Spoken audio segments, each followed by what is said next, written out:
to set the secure folder to use Samsung Pass or Google for password and autofill on Samsung Galaxy S26 Ultra. Let's start the video. First of all, go to App Library. Here, click on Settings app.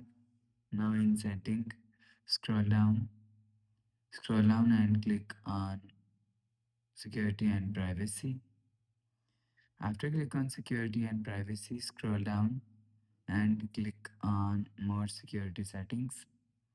After click on More Security Settings, click on Password, Passkeys and Autofill. After click on Password, Passkeys and Autofill, click on Settings icon.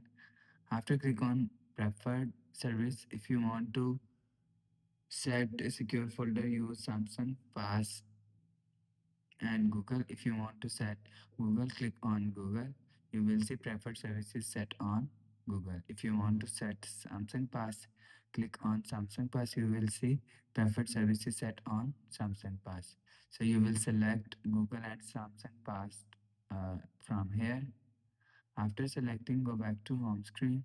So that's how you can set the secure folder to use Samsung Pass or Google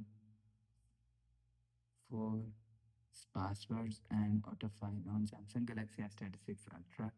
If you like the video, please subscribe. Thanks for watching.